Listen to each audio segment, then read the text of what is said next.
Donkey Kong Minecart Madness Ride Review. Oh my goodness, this roller coaster is so much fun. It's not going to be some crazy, super intense roller coaster, but I think just the overall family fun aspect of it, it's a blast.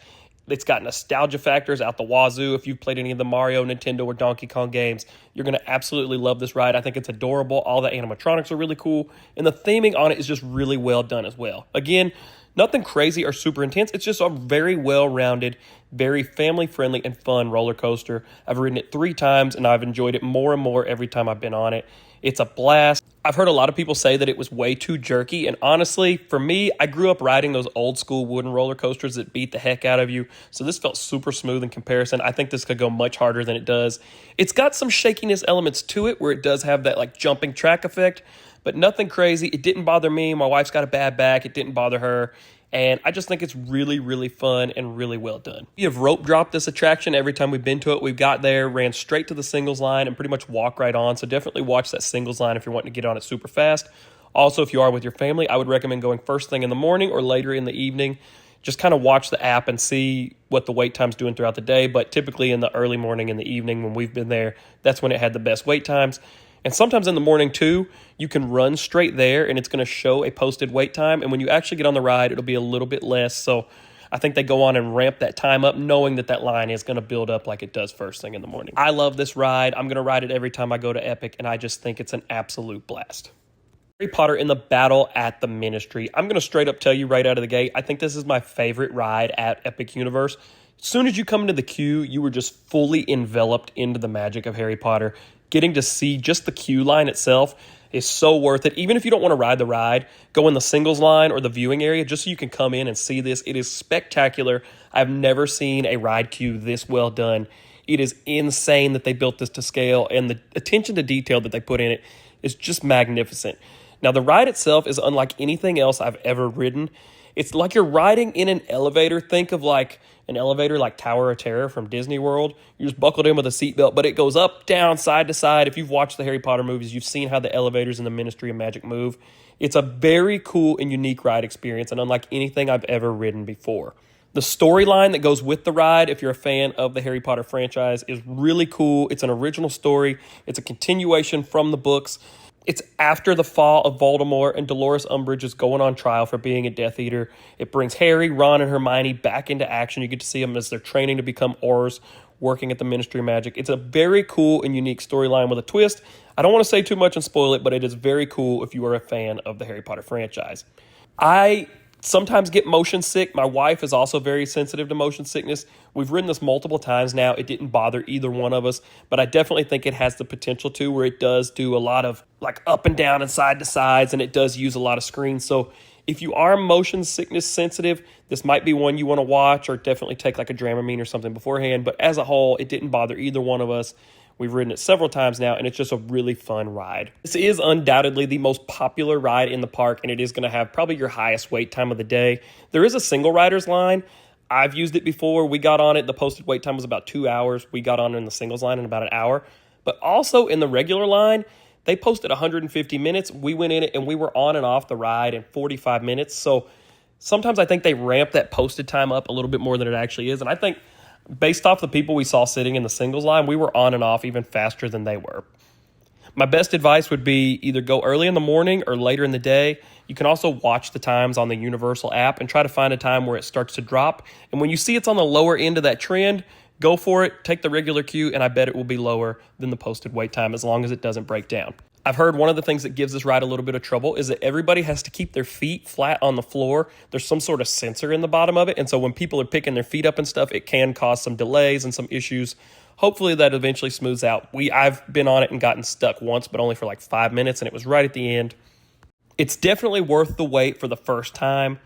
I love this ride. Like I said, it's my favorite ride in the park. I think the queue, the ride, the story, it's unlike anything I've ever ridden before.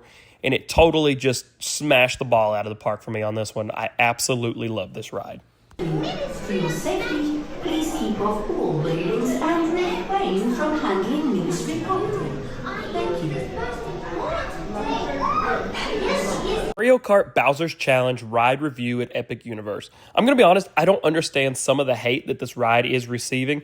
Yes, it is a little bit of a slower ride, but honestly, I don't know how else you could make a Mario Kart ride. Like if you did a roller coaster, they wouldn't be able to incorporate all these fun, interactive, and game elements that come with the Mario Kart game. So I think making it a slower kind of shooter ride like this was the way to go. The AR goggles give you that game aspect. It does get you involved with the game.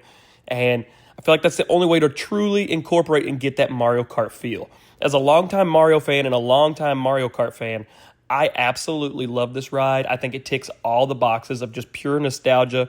It's so much fun. To experience real-life versions of these tracks that I grew up playing for so many years was absolutely awesome. It gave me goosebumps on the first time. No joke. I was so pumped.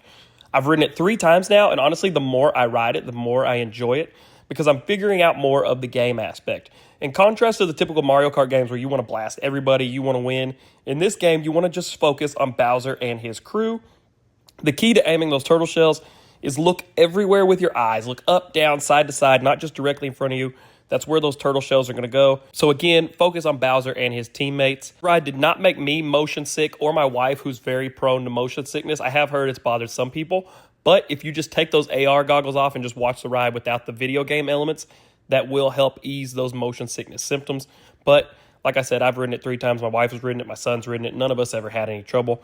And we just really enjoyed the ride. Is it my favorite ride in the world? No. But I think it's a really fun ride. I think it's easily worth like an hour to an hour and a half wait. I might not want to wait much longer than that, but I would do that again. They also do have a singles line, so if that's open, that's an option as well. I've waited in the singles line about 20 minutes. I also will say, just talking about the wait time, the posted wait time might not be 100% accurate. Like we've ridden it where it said an hour wait and we were on it within 40 to 45 minutes. So definitely don't put your full faith into whatever that number is. It could be a little bit lower. But as a whole, I love this ride. I think every Mario or Mario Kart fan should give it a go at least one time. It is slower moving, but I think with the video game aspect and the interactive elements, it doesn't make you feel like you're going as slow as it actually is. I think it's a really fun ride, and I would easily ride this again every time I visit Epic Universe. My wife and I enjoyed it, and my 2-year-old enjoyed it as well, so regardless of your age, I think you can have a fun time on this ride. Monsters Unchained, the Frankenstein experiment, the most underrated ride in Epic Universe. Even I was guilty of going into this ride with low expectations myself, but the more I heard about it, the more I looked into it, the more I saw about the animatronics and stuff, the more hyped I was for this ride, and getting to ride it for the first time, so over-delivered on that hype. It was so much fun.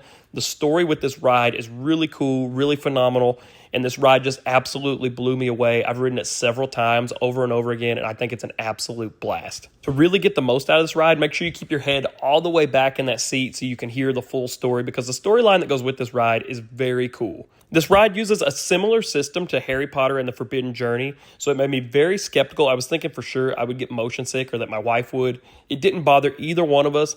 They've definitely finessed and figured out how to perfect that system, and it's much smoother. It's very slow. It's very smooth at getting you into these positions. There's a couple times where it lays you all the way on your back, but it's not crazy at all, and it's a very cool animatronic-driven ride. I don't think if you have motion sickness, I've heard there's still been a few people it's bothered, but it's on the lower end, especially compared to the other rides like this.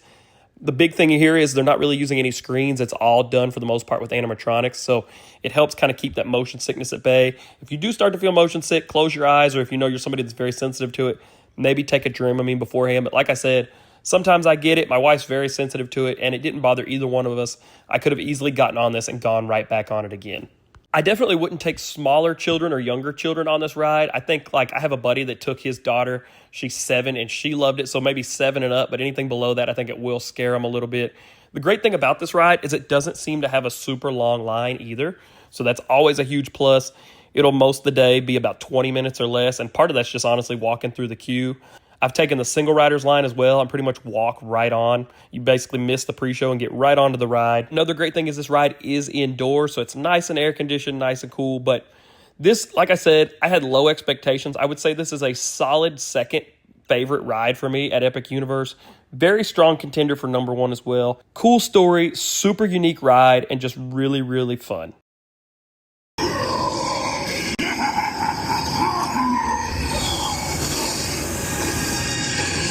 Definitely check out Monsters Unchained if you're going to Epic Universe. Yoshi's Adventure Ride Review at Nintendo World Epic Universe.